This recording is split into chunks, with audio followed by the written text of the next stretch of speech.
Good evening, Dhamma friends. I would like to welcome you first to this our Sutta discussion class. If I remember rightly, this discussion is happening after a few weeks. We cancel a couple of Sutta study class due to the Katina robe offering ceremonies at this temple and also a few other temples that we usually go for program. And that has been done.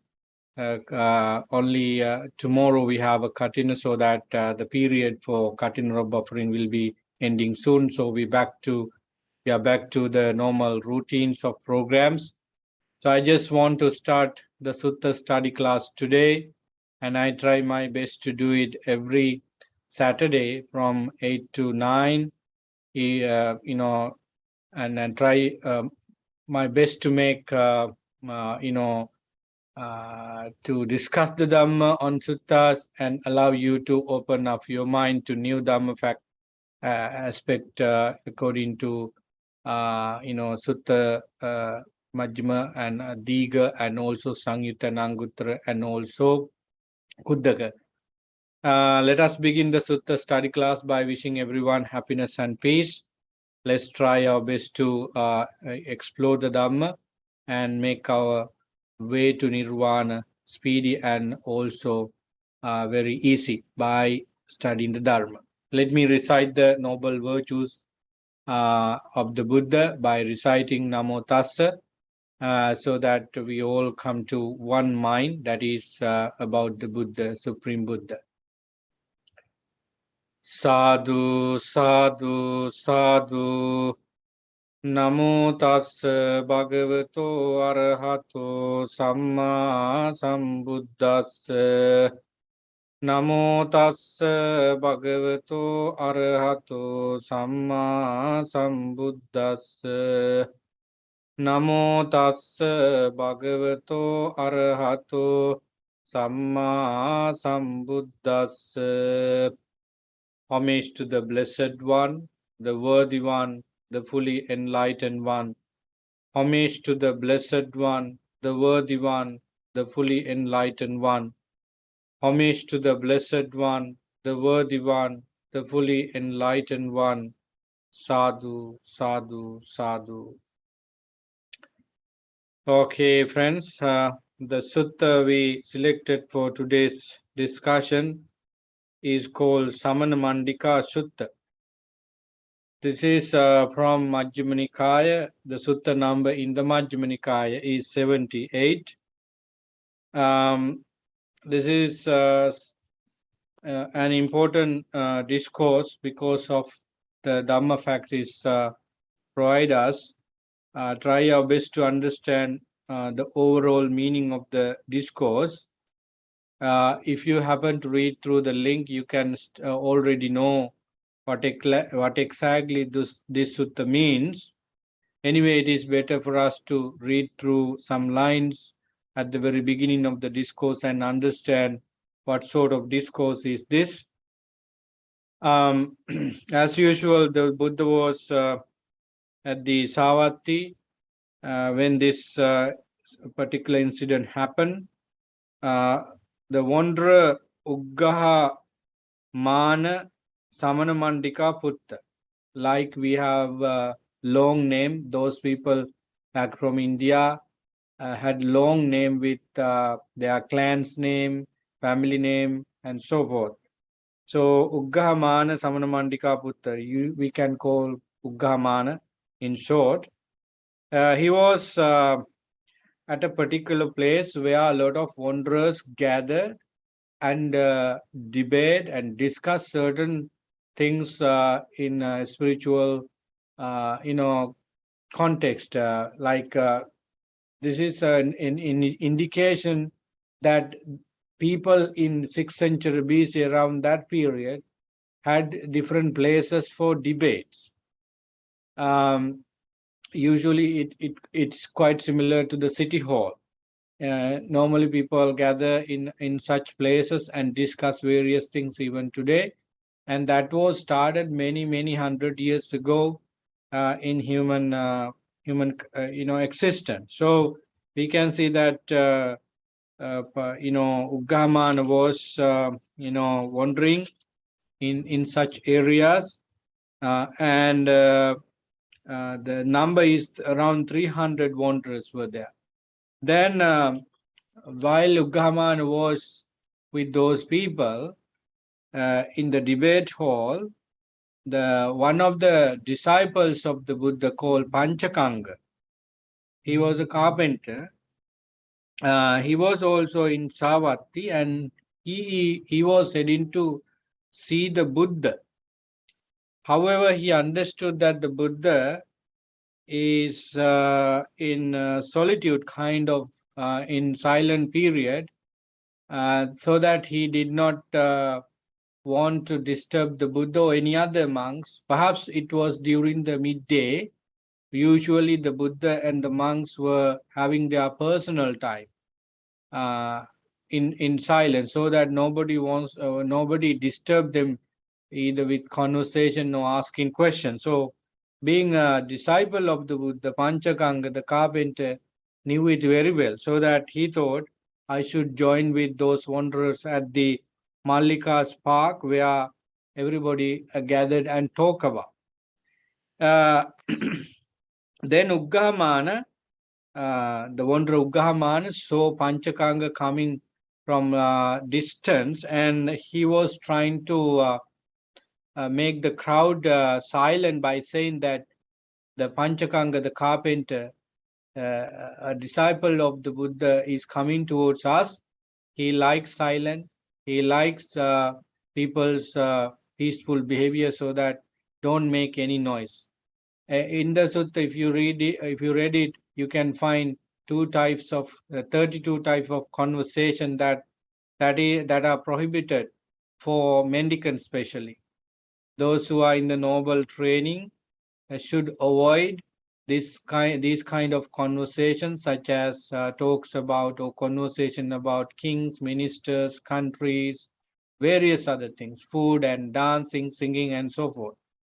So these wanderers were engaging in this kind of useless, frivolous talks while Panchakanga reached there. So Uggahamana had to struggle to make the crowd silent. Perhaps he thought Panchakanga would be pleasing them and turn into their side. Such things always come across, in the suttas. So wanderer Uggahamana welcome Panchakanga and ask a question. It is said in the discourse, the carpenter Panchakanga went to the wanderer Uggahamana and exchanged greetings with him. When this courteous and amiable talk was finished, he sat down at one side. The wanderer Uggahamana then said to him. So before that, I just want to define you the name Panchakanga.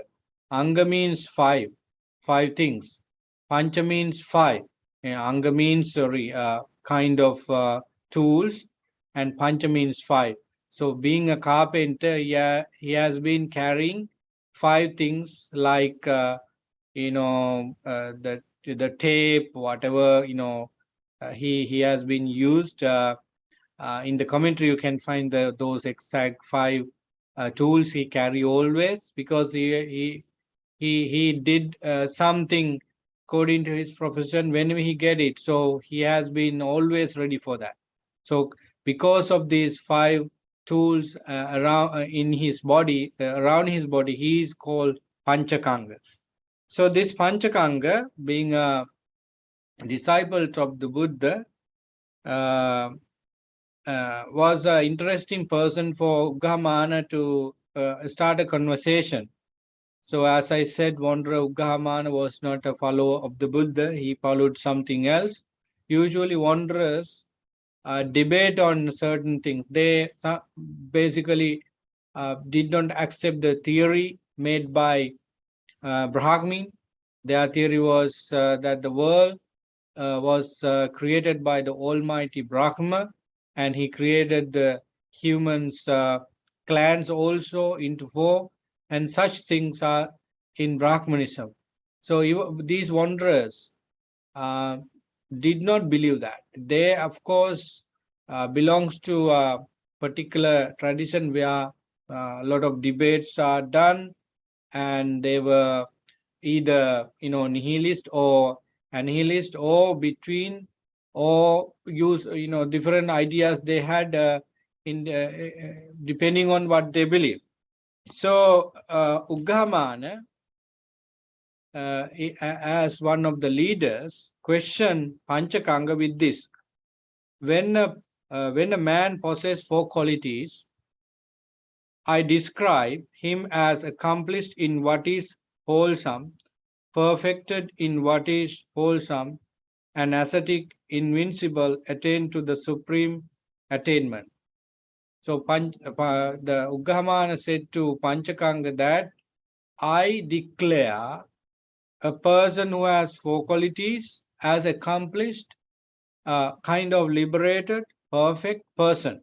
What are these four? He does no evil bodily action.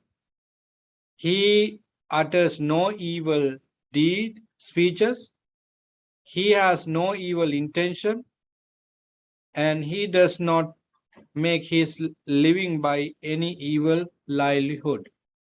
So these are the four qualities he expressed about accomplished, perfected ones. This perfected person, the Uggamana talks about, has four qualities. And what are these four qualities?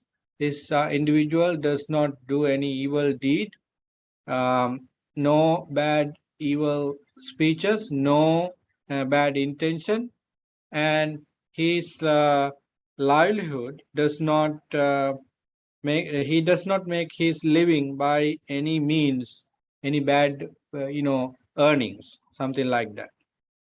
When a man possesses these four qualities, I describe him as accomplished in what is wholesome, perfected in what is wholesome, and ascetic, invincible, attained to the supreme enlightenment. If you take this para where Uggamana talk about the four qualities of accomplished, perfected one, nobody think that there is something mistaken over there, because it is appearing to be right. The person I am saying who is accomplished has four qualities, and he does not do any evil from body, speech, mind. Therefore, he does not live by any wrong livelihood. So that definitely many people might think that this man is really good. But it is not, according to Buddha's interpretation later on in the discourse. So when the Panchakanga listened to Uggamana's explanation and finished him, he didn't give an answer. This is how actually many disciples of the Buddha, bhikkhus and bhikkhunis, sometimes lay female and male followers did. I think either they know a little bit about the answer, but not fully, and they have the sense of not giving any wrong idea in the Buddha's teaching in front of other other people, so that they did not go to give a kind of answer that is not fully right, fully accurate, so that even Panchakanga did not give an answer and got up from his seat and went to the Buddha. After paying homage to the Buddha, the Panchakanga told the Buddha about the conversation with him, the Uggamana with him.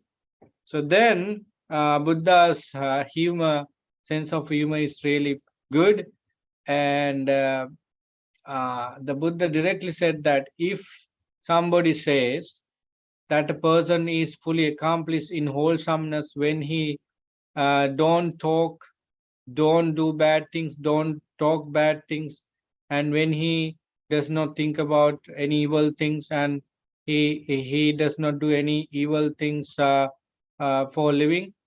The newborn child who cannot speak a word could be really, really wholesome, because the child is lying down at the back, cannot speak a word, and he does not know to violate moral conduct bodily by killing, harming living beings, stealing, and so forth. Therefore, the child is very pure from that sense too. And the child doesn't know how to harbor unwholesome thinking in his mind, because he is new to this world, and what he does is smiling or crying. So that how could there be wrong livelihood of the child's life? So that if Uggamana said something true, the newborn child would be a very wholesome person, the Buddha said. The Buddha said it to humiliate the statement made by Uggamana. Kind of funny things happen like that in Buddha's teaching. Sometimes he make the people embarrassed of what they say. Perhaps they did not understand the depth of it, or it is completely wrong. So here we can see that infants simile is given to show that Uggamana is wrong, because of the true nature of the Dhamma. I do not know how far you read the discourse. So the parable of the infant is really nice there. And then Buddha is going to explain a few aspects of the Dhamma, few aspects of what he wants to clarify there. Let me begin that by saying, carpenter, then the Buddha start explaining. Carpenter, when an individual has attained 10 qualities, I declare that he is accomplished in the wholesome, perfectly wholesome, attained to the supreme attainment, and invincible recluse. So if there are 10 qualities of an individual, I would declare that person as an invincible recluse. Someone who has attained to supreme goal and perfectly wholesome. So if anyone has these 10 qualities, he must be a very wholesome person. In a summarized version, I just want to tell you this, that this sutta is really emphasizing the right effort. Right effort has been categorically explained in the 37 factors of enlightenment. As you see in the Noble Eightfold Path, you have Samma Vayama with 4 categories, and we have Satara Samyak Pradhana Virya as a separate section, because it is really important. It is vital for our wisdom, concentration, mindfulness, and other enlightened factors, so that the virya, or the 4 right effort, has been explained extensively in the teaching in the 37 factors of enlightenment over and over.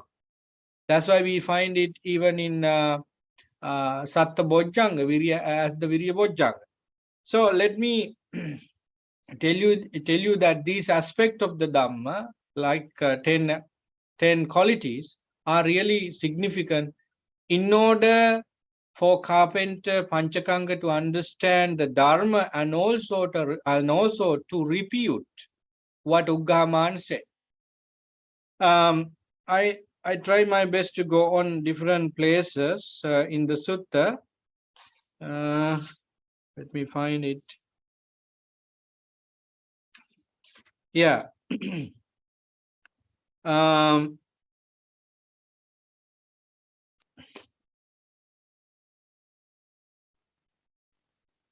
He does no evil bodily action. He utters no evil speech.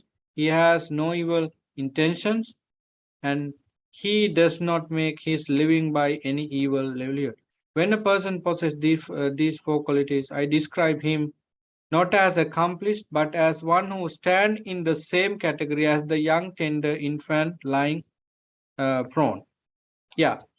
Having said that, when a person possesses 10 qualities, carpenter, I describe him as accomplished in what is wholesome, perfect in what is wholesome, and ascetic, invincible, attained to the supreme attainment.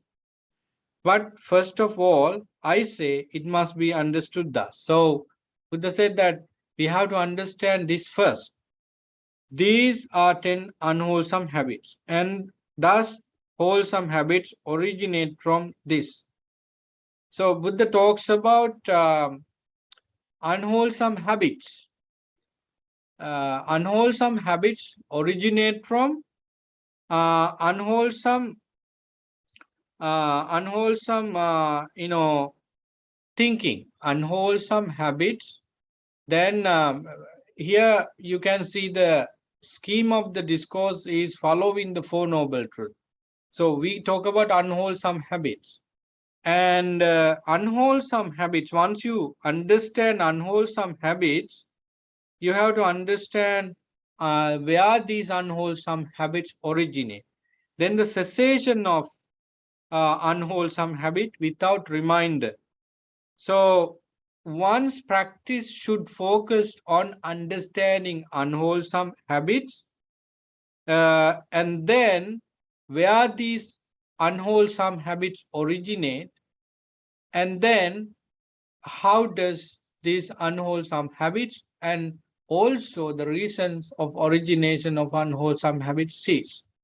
So I say it must be understood first. So the Buddha said that it is very true that with regard to making a person accomplished or liberated from everything, the first thing we can do for them, or we can do for us, is that understanding unwholesome habits and where these unwholesome habits originate, and from which when what cease when these unwholesome habits cease.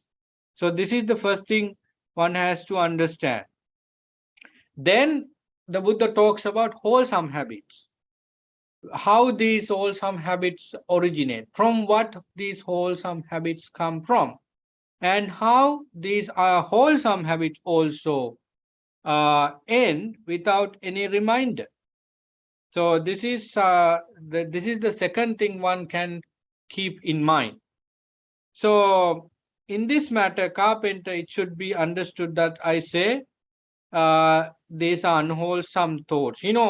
Unwholesome habits come from unwholesome thoughts. We know that. And unwholesome habits come from unwholesome thoughts, and the origination of unwholesome habits is nothing but unwholesome thought. Actually, this is not that difficult if you understand this from like lobha, dosa, moha are the root causes of suffering. They are the roots. When we talk about roots, they are giving lives. They are giving lives to all kinds of other unwholesomeness. So unwholesome thoughts are the reason for unwholesome habits. And wholesome thoughts, wholesome thoughts should be understood, and wholesome habits should be understood, and wholesome habits come from wholesome thoughts, and then wholesome thoughts end without reminder in the same way. So where this teaching is taken by the Buddha is to tell that Arahant has 10 qualities. I think you have heard about this from various sources, such as Mahachattari Sutta also, and there are other suttas where the Buddha talks about 10 factors of an Arahant. So here we see the same thing. Transcending the unwholesome habits is taking us to stream entry position. So unwholesome habits as we all know, bodily, verbal, and mental habits, deeds. So when we have unwholesome bodily, verbal, and mental activities, our whole life become wrong and inaccurate according to the Dhamma, and we are on unwholesome side, wrong livelihood. So when, as I said, lust, lobha, dosa, moha are the root causes of unwholesome habits. And then when somebody abandon unwholesome, it is very clear here that if we want to decrease and stop lobha, dosa, moha, lust, ill will, or hate and delusion or ignorance, we have to stop unwholesome bodily action. So that is why the sila is recommended by the Buddha. That is why some sort of practices related to sila is recommended for monks and nuns and lay male and female followers. So unwholesome habits and end without reminder when only one stop or abandon unwholesome bodily conduct slowly and cultivate wholesome bodily conduct. And when he or she stop or abandon unwholesome verbal conduct, fourfold wrong speeches, then practice wholesome fourfold speeches, and likewise it goes to the end in saying that he or she has peaceful, wholesome livelihood. So now Carpenter is listening carefully. When a disciple is having such a practice, what kind of practice the Buddha talks about? He or she is slowly taking measures to apply good conduct by every means so that his life is now good, wholesome, has come to a state where he doesn't find any mistake, any impure habits, because habits have been turned into good. Wrong habits have been turned into good habit. Where this disciple now is mainly existing in the noble training. Actually, his sila section, sila kanda, is being completed with wisdom. Part of actually samadhiti, sammasankappa has have arisen to do this, so that he has been slowly calming down his mind, taking some good measures. He has been seeing the Buddha nature, the Dhamma and the Sangha. He's been kind of now noble disciple according to other analysis. Therefore, Carpenter, this monk, let's say that we talk about a monk, this monk generates seal for the non-arising of unarisen evil, unwholesome states. He makes an effort, arouses energy, exert his mind, and strive.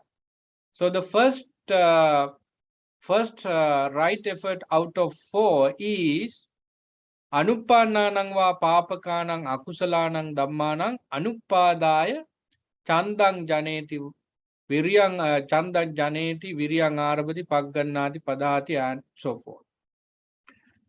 Because of his effort in taking good measures with regard to action, speech, in thinking, his whole life is good now, wholesome. That's why we call he as having a right livelihood, samma. So his mind now is taking virya into greater consideration, so that his whole effort is to abandon the situation in which unwholesome thought has not arisen yet. In other words, he maintained his life very well, not to have any unwholesome opportunities that arise unwholesomeness. Then his mind inclines into samadhi. Wherever we take this right effort into application, the samadhi factors come into play in our mind as a result of our effort. So he generates zeal for the abandoning of arisen evil, unwholesome states, and he makes an effort, arouses energy, exert his mind. And isn't this showing us that even the monks, even the bhikkhus, even the lay followers, no, despite their strong desire for noble eightfold path and that sort of life, they would experience unwholesome state in their mind time to time. Some bhikkhus, according to their life stories, they had raga, they had passion, they had ill will in their mind while they were sitting in meditation. They were frustrated a lot about various things they have been doing because of the attack from hindrances. So we can expect that those unwholesome thought in our mind despite our meditation, because what we do in the meditation is to take them out from our mind. When you are trying to catch an animal, you have to hurt little bit to the animal to catch it. When you catch the animal by neck, by any leg or any other places, the animal is going to hurt. But your intention is not hurting the animal, just to take the animal and maybe giving some food, maybe giving some medicine and so forth. However, in the catching process of the animal, you make the animal painful. Likewise, when you try to remove unwholesome state of mind from your mind, you have to struggle, you have to experience pain, some sort of physical and mental drawbacks. So this is what we want to know. The path to enlightenment is not that peaceful as we think in the real practice. It has been so many obstacles in the path to liberation. So the Buddha accept the fact that monks and nuns and lay people, despite their level of training, can experience the attack of unwholesome thoughts. So that what is the thing we need to do? Get right effort with regard to the moment. That is the second category of the right effort. Uppannanang va kusalanang dhammanang pahanaya. In Girimananda Sutta, we have pahana sanya. The perception of abandoning should always be developed. If I simplify it, we should have a thought in our mind always that if there is any unwholesome thought come to my mind, I should let it go immediately. I shouldn't live with that even for a second. I should be able to forget it. I should be able to think something otherwise. So that perception should be in our mind always. That should make us correct and accurate according to the Dhamma always. So that is what we mean here. If there is any unwholesome thought arisen in your mind without any notice due to negligence, try your best to take it out. So then the Buddha talks about the third type of right effort. The bhikkhu or the person who have this right livelihood now generate right effort to develop wholesome state. And the next thing it is the fourth one. What you have generated in the wholesome side should be maintained further. So that the seal, the happiness, joy, rapture he's been having now would be multiple until you reach to the maturity of samadhi. You become matured in samadhi. So Panchakanga is having some extended version of sermon, because Buddha wanted to show how one transcend his or her mind from unwholesome state, unwholesome habits. So that is how one become a stream winner. That is how one reach to the stream winning position. You first know how to stop wrong bodily, verbal, and mental conduct. and the good habits you get out of that helps you cultivate samadhi. And when you stay in the samadhi level for a long time, it's easier for you to tackle with this kind of concept, what we call sakkaya ditthi. So having lived in that sort of life for a long time, you make holes in sakkaya ditthi, and at some point of your practice, you can completely let it go out.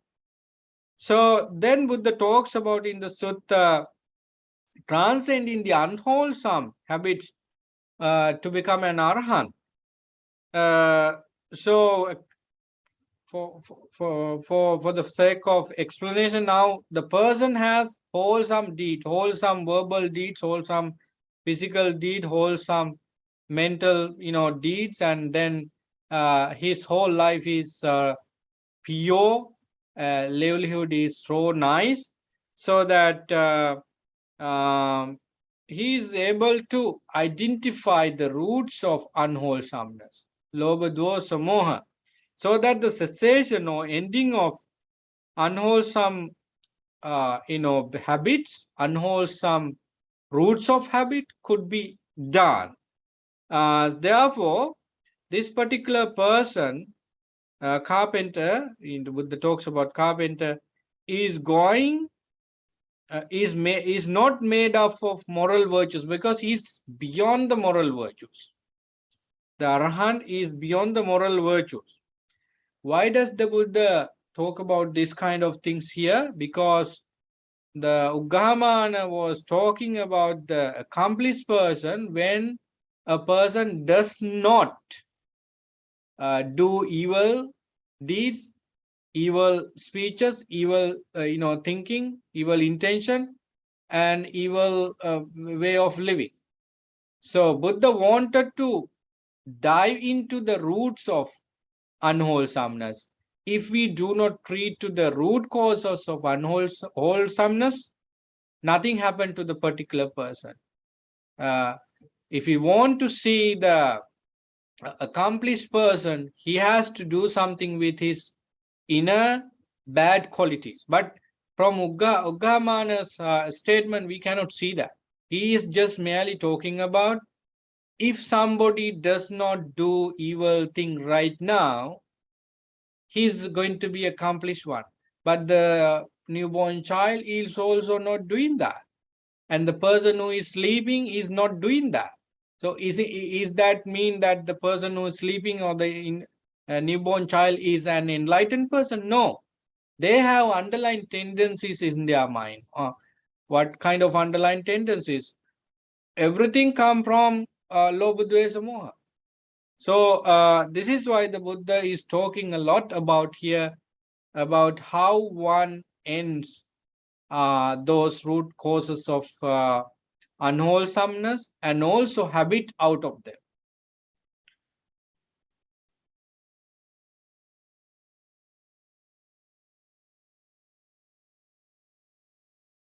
So according to this particular sutta, we talk about the when one talk about the perception of perception like karma, sensual pleasure, and also thought like ill will and also cruelty. Buddha talks transcending the unwholesome thoughts.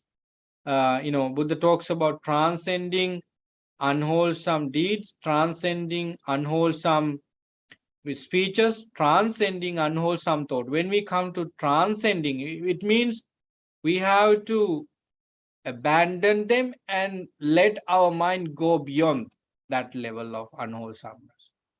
With regard to that, we know three kinds of unwholesome thought in Deda Vitakka Sutta: Kama Sankappa or Kama Vitakka, Vyapada Sankappa or Vyapada Vitakka, and then Vihinsa Vitakka or Vihinsa Sankappa. So these are the unwholesome traits of or stream of thoughts, and abandoning or going beyond them is called transcending the unwholesome thoughts. So if you are dealing with these three type of thoughts with the basis of dharma, what you do is actually ending of those suffering, ending of all kinds of problem. So that is being talked about, and when you do that, again your mind goes into samadhi state. If I go to the beginning again, it would be very clear. When you understand unwholesome bodily deeds, and how these unwholesome bodily deeds originates, and how they are going to stop, and when you do stop them, you of course practice the Four Noble Truth. And how do you do them? With right effort. With right effort you do that, so that your effort is being completed. As a result, you experience the concentration, the samadhi. And when you deal with unwholesome speeches, you have to follow the same lines, and you achieve samadhi too. And when you do uh, actions on unwholesome thinking, you are dealing with the three types of unwholesome thoughts, and there you also do the same thing. You are achieving samadhi. It is the nature of this dhamma. So as a result, you have thought of renunciation, thought of non-violence, thought of non-cruelty. With these wholesome things, actually you are having those 10 qualities. What are the 10 qualities? As a matter of understanding the 10 qualities, we know that arahants in Dasadhamma Sutta, not Dasadhamma Sutta. Let me think about the Sutta. Dasange Samannagatu Arahati Uchati. It's called Ekanamaking.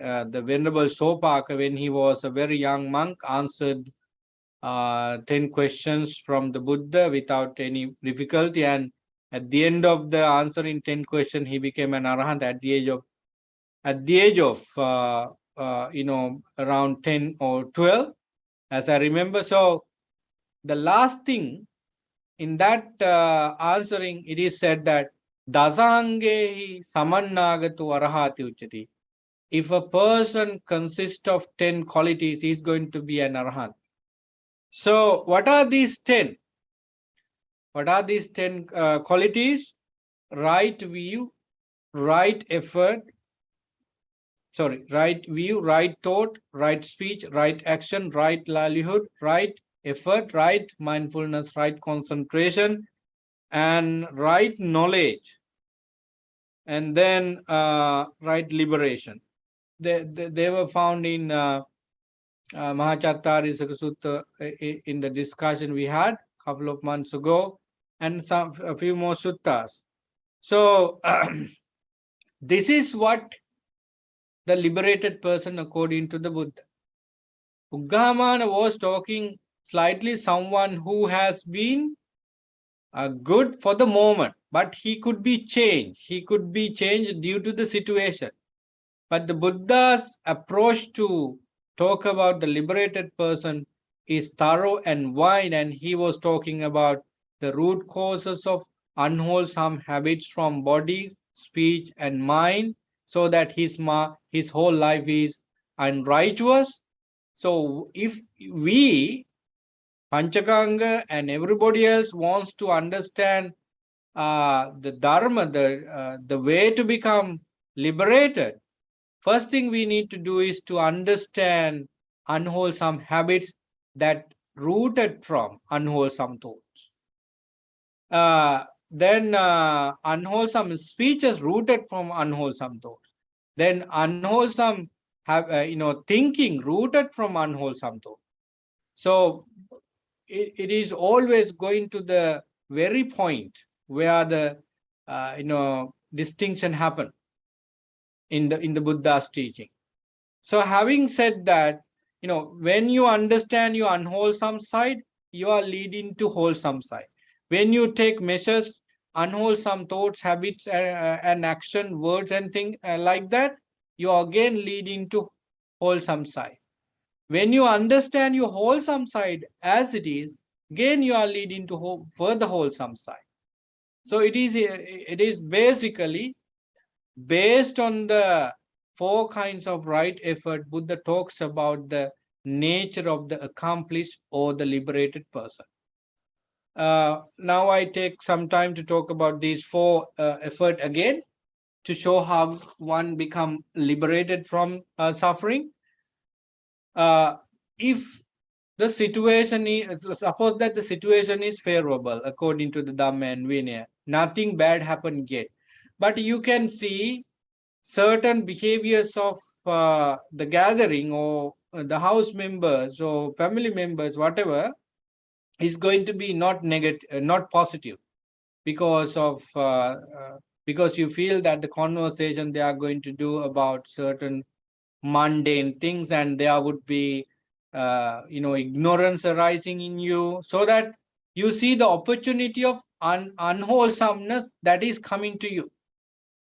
If you are having yoniso manasikara, wise attention, appropriate attention about the situation that is coming to you, you are taking some measures to get out of it, either physically getting off from that place, or still being there, you refresh your mind with some Dhamma. So that is how the noble disciple usually take measures to stop unwholesome state of mind that have not yet arisen. For example, if you sense that something wrong happened in the country, and now in couple of minutes the main news bulletin is going on. Now you feel that if I watch the news, I'm going to be angry. My mind directly goes into unwholesome state. If you know that your mind become impure by watching news, so go away and do not watch the news. So that is a kind of right effort with regard to the first category of the Sammavaya. And suppose you heard somebody coming your way, and he's a very talkative person, and he talks about all kinds of bad things of your friends and relatives and everyone you know. So engaging with the conversation with that man would be negative for you. You feel bad about at the end of the conversation. So trying to go away from that man would be protect kind of measures to protect your mind, right? So likewise, we can act accordingly to practice the first right effort. Somehow you yourself produces some unwholesomeness. Of course, unwholesomeness is arising in us, not because of somebody else, but because of our negligence, ignorance, ioniso manasikara, and so forth. So we should recognize that my mind is invaded by unwholesome thought, so that I should take them out. I should remove them. I should abandon them there. So that effort is called the second effort. And third one, as you know, is generating good feeling, good perception. And it is being done when you do the first one and the second one too. And maintaining good side or positive side of your mind is talking about in the fourth section. And my point is that when you do, or when we do these four effort, depending on the situation, sometimes you don't want all the right efforts there, just one or two. So either way, just one or two you apply, there you sustain on the Noble Eightfold Path. Still in the Noble Eightfold Path. Slowly, you sustain your life on first couple of cardinal principles in the Noble Eightfold Path, such as right understanding, right thinking, right effort, right mindfulness, so that the Samadhi is achieved then and there, so that you feel better. Actually, the samadhi is called Ditta Dhamma Sukha Vihara. It is a must thing in this life, in the noble training. Suppose I am a bhikkhu. If I do not feel joy of this life, what is the use of living in this life? By practicing different type of sila and other principles that the Buddha recommended for us, I may not be able to find happiness. So I will fed up with this life. So as a lay disciple, you would be able to find happiness on your sila, with your generous activities, with whatever activities you do in the name of Dharma, you would be able to find joy. Otherwise, there is no inspiration there. There is no, encouragement within for you to do more.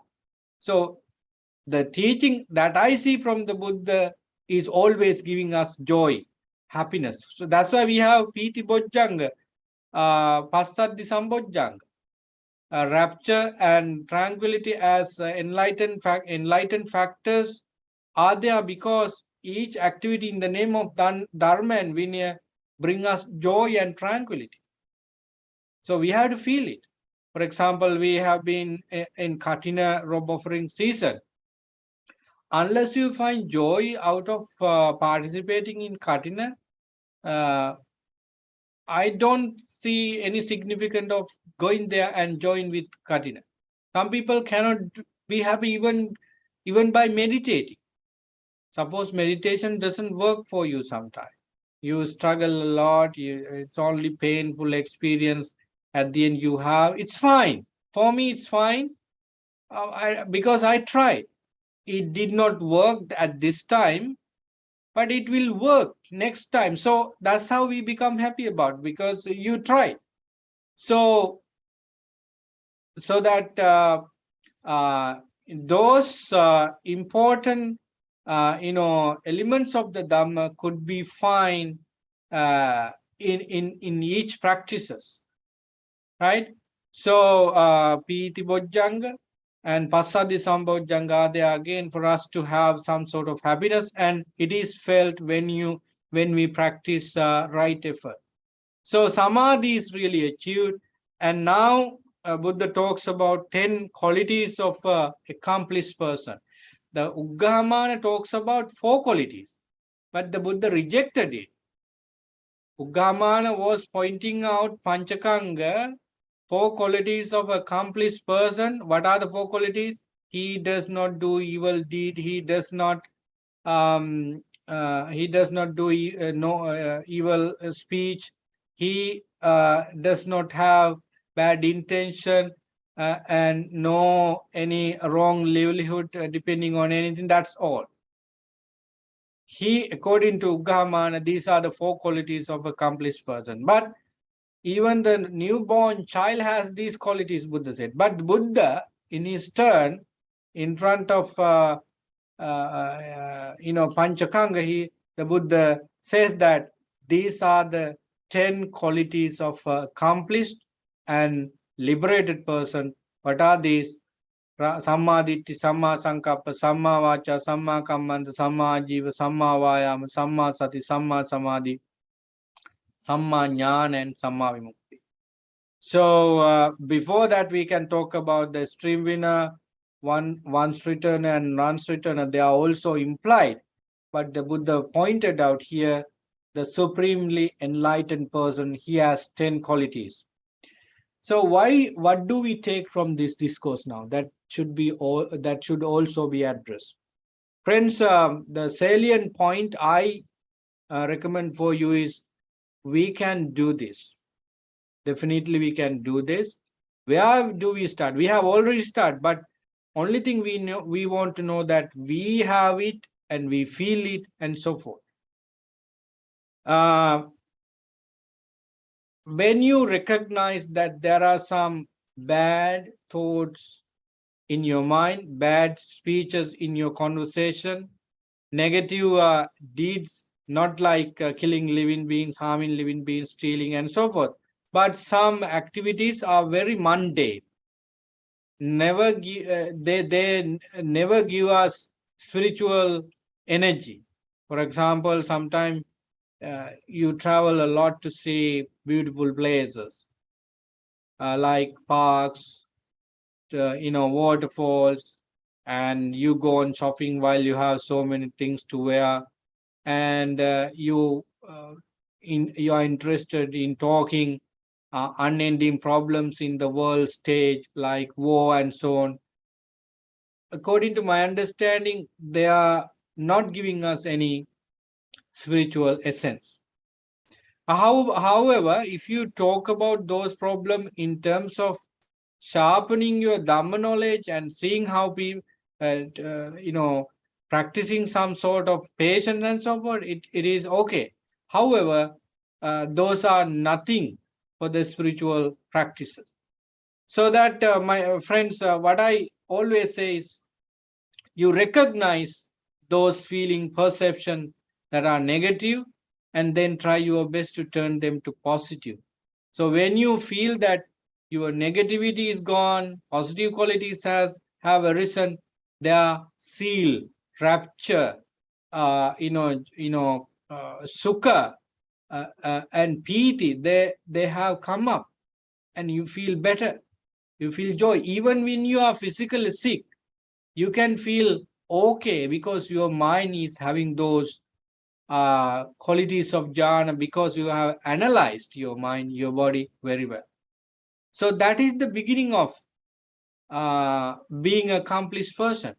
In different discourses, you come across various ways of starting the training, like in Bhavana Sutta, if you take it, or any sutta where the Buddha talks about Salayatana, he started the very point mind is produced. Of course, yes, the same thing is discussed here too. So, friends, this is why Samanamandika Sutta is important. The Panchakanga, the already disciple of the Buddha, is taught about the accomplished person, and it is totally different from what Uggamana said in his analysis. So, I think Panchakanga knew about now the accomplished person, and there is no indication in the discourse that he went back to Uggamana and explain about the accomplished or liberated person in Buddhism. So that is not found in the discourse. So this is the sutta in a summarized version. And if you want to add something, it's time for that. And if you have any questions with regard to the sutta content, please come up with them. And if you when you read it, if you found some connections with the sutta factors to another important Dhamma element, please feel free to share them too.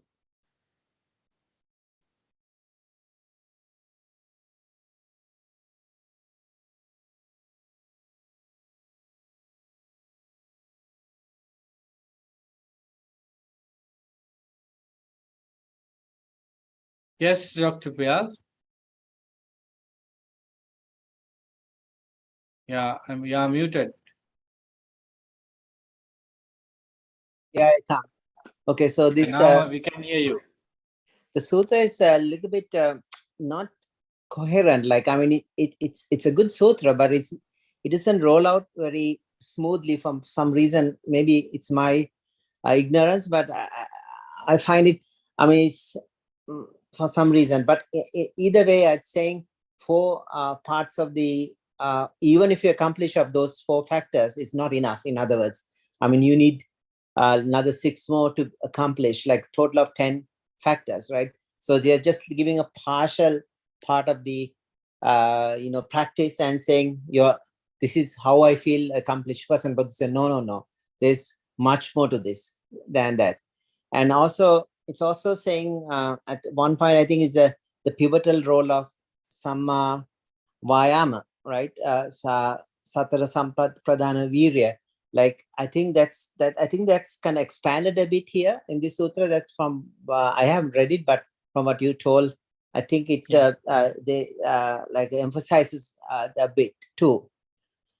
But the samadhi part is not very clearly. So how person go to samadhi just because the right effort? I mean, right mindfulness has to be developed with the effort, with atapi sampajano satima. Then we get the right mindfulness, which lead to samadhi, right? Obviously, then with samadhi, samma jnana samma vimukti is the fruits of the path. The path, the eightfold path, plus the last two are the accomplishment, fully accomplished, like Dasanganaga, the all 10 factors are arahat. Yeah. I don't know. I found it's okay. The sutra is okay, but it's a bit of bits and pieces. Normally, sutra is nicely laid out. It's nice flow, but I found it's a bit scrappy or some kind of a disconnection for my. Maybe today I'm not very in tune to the Dhamma. Maybe No, a you are lot of different. right. You are right. You are absolutely right. It's difficult to read through because the sutta is not really connected. We can find suttas that the Dhamma factors are connected each other just like garlands, very, very clear. But this sutta, even for someone who has read many suttas, could not follow because Dhamma elements could be taken with hard thinking. It's not said clearly. I agree with you definitely. Still, I selected this sutta because we all, should be able to know that kind of suttas as well. And I don't know whether it is because of the compilation, problem of a compilation or something else. But as you said, if you look at, Samadhi Sutta, if you look at other suttas like Satipatthana, they are very clear. From the very beginning to the last word of the sutta, you can follow it. There is a gradual progression. As you said, there is a disconnection. It's hard to follow. It's hard to read. Somehow we can pick up those important points from different places of the sutta. This is what the Buddha, because that's why I hinted at the very beginning that if somebody read only the Uggamana statement, it appears very nice, because he said that the accomplished person has no evil deed, no evil words, no evil thinking, and there is no connection with evil livelihood. So I'm saying that these four qualities of a accomplished person, which is nice, but when the Buddha comes to reject it and elaborate his answer, it is not that very clear when it compares to the other discourses. But we can find that Buddha talks about root causes of unwholesomeness, and based on Four Noble Truth formula, the Buddha explained we should understand the unwholesome habits, then where these unwholesome habits originates, and then how unwholesome the root of unwholesome habits is ceased, and what kind of things one can do for it, and so on. Anyway, I agree with your point that it is not coherent. It is not, I think, well said when it compares to the other discourses. Yeah. So again, samadhi is not coming up like other discourses too. We know the fact that when we practice sila section, as said, our mind naturally incline into peace, rapture, joy, happiness, and so forth. In Anguttara Nikaya, in the section 11, Buddha talks about what is the purpose of kusala sila. The purpose of kusala sila is avipattisara. Avipattisara means non-confusion. So if you stay in non-confused state of life, it means your mind is peaceful. No influxes coming in as new things, so that your mind is inclined into samadhi. So we can take that idea not directly in the discourse, but indirectly with analysis. So I agree with that too, that samadhi is not clearly explained as it is in other discourses. Anyway, when we comes to 10 qualities of accomplished one, we know that it is the accomplishment of the Noble Eightfold Path, so that he or she has Samma Jnana and Samma Vimutti. We know that what the Buddha mean in the body of the discourse with the last statement, 10 factors of an arhat. So what you said, you're not, you're not, uh, you know, you're of course right when you say that this discourse is not fully connected, and at the same time you read it well, that's why you found this disconnection. Thank you for that. And I see that Chandrani Nona has raised a hand. Please take your time. Yeah, Thiruvan Sarnai Venerable. The thing is, what I understood in this is that this is not direct Dhamma given by Buddha. Buddha wanted to answer the question like he comes after listening to the other sector, and he comes and tells Buddha, I heard this, they like this, and then he compare it to a newborn baby and all those similes. That is because to show how wrong that view is, and Buddha explains how you should understand this. Isn't it what the sutta is? Yeah, that's true. Yeah, sometimes Buddha wanted to answer the questions as it is, and it could be for many people not clear, but Buddha's intention is to answer for the question. Yes, I agree with Yeah, that. so I thought it is very clear when giving the answer, just like in that India Sangwara, this Parasarius pupil goes to Buddha and says, we look the other side when we see something and we like that. Then he says, then small children also can have this samadhi and all that, and he explains a similar way in that also. Then again, where Malukaputta answers the question that the Sangyojana, similar way he explains. When he's answering like that, there's a different pattern. That's true. I agree with that. You know, Panchaganga had the problem of understanding the Ugga's interpretation, whether it is right or wrong. So Buddha may be wanted to give a correct answer for it. You know, these are not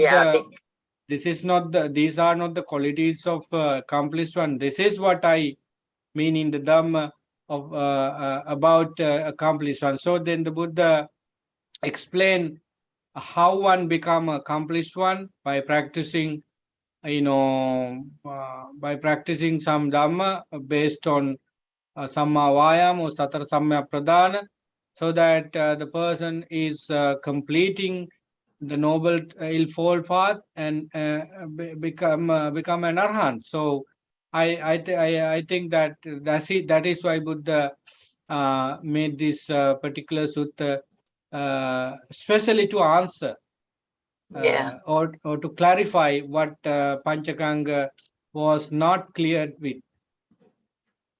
Yeah, agree. All right. So if you have any more questions or regards, take your time. Otherwise, we are going to end today's sutta discussion.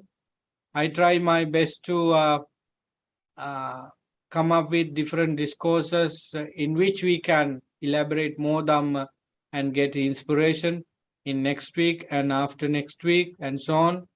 But anyway, before the end of this year, I might go to a silent retreat at least for 10 days, so that during that period I may not be able to conduct sutta.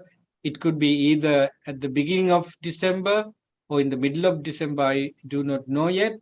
But other than that, I try my best to continue Sutta discussion every Saturday from 8 a.m. to 9 p.m. little bit more from our time, and it could be morning from Sri Lanka or elsewhere in the Asia.